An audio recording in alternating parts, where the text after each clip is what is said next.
আসসালামু আলাইকুম, চ্যানেলে আপনাদের স্বাগতম। বাংলাদেশের সুপরিচিত ফসল হচ্ছে লাউ। লাউয়ের পাশাপাশি পাতা ও ডগা কিন্তু সবজি হিসেবে ব্যবহৃত হয়। প্রায় জনগণে কিন্তু খেয়ে থাকে এবং কি বাংলাদেশে কোনো বিদেশি জাত নেই, দেশীয় জাতের ভিতরে কিন্তু আপনারা লাউ চাষাবাদ করে থাকেন। লাউয়ের জীবনকাল হচ্ছে 120 থেকে 140 দিন পর্যন্ত। আমরা অনেকে কিন্তু অনেকভাবে লাউ চাষাবাদ করে থাকি। আধুনিক পদ্ধতিতে লাউ চাষাবাদ করে থাকি এবং ঘরোয়া পদ্ধতিতে লাউ চাষাবাদ করে থাকি। মূলত হচ্ছে আমরা কিভাবে লাউ চাষাবাদ করলে লাউয়ের ফলন এবং গাছ 100% সুস্থ সবল থাকবে এবং সেটা থেকে 100% ফলন সংগ্রহ করা যাবে।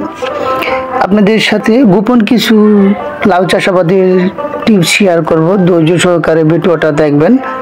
আশা করছি আজকে অনেক কিছু জানতে পারবেন। আমরা যেভাবে লাউ চাষাবাদ করে থাকি সেটাই আজকে আপনাদের সাথে শেয়ার করছি। আপনারা যদি লাউ চাষাবাদ করে থাকেন, অনেকেই অনেকভাবে করে থাকেন, আপনার প্রথমত কাজটি হচ্ছে আপনার লাউ চাষাবাদে বিট তৈরি করা। বিট কিভাবে তৈরি করবেন? প্রথমত হচ্ছে আপনার নতুন মাটি, পুকুর খনন বা খাল খননের নতুন মাটি যদি আপনি সংগ্রহ করতে পারেন সেটা ভালো হয় লাউ চাষাবাদের জন্য।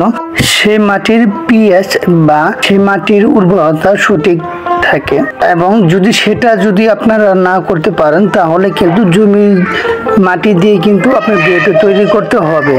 জমির মাটির একটা অসুবিধা আছে, দীর্ঘদিন সবজি চাষাবাদের ফলে মাটির আর্দ্রতা বা মাটির পিএইচ হ্রাস পায়।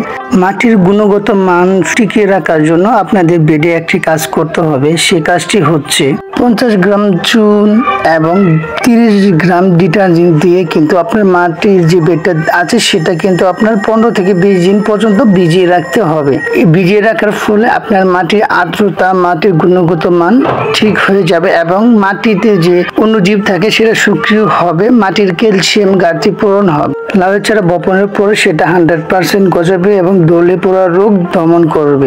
দ্বিতীয়ত যে কাজটি আপনি করতে হবে, লাউয়ের বীজ বপন করার আগে বেটে আপনি যে কাজটি করে নেবেন, বীজ বপন করার 7 দিন আগে মাটিটা পচাতে হবে।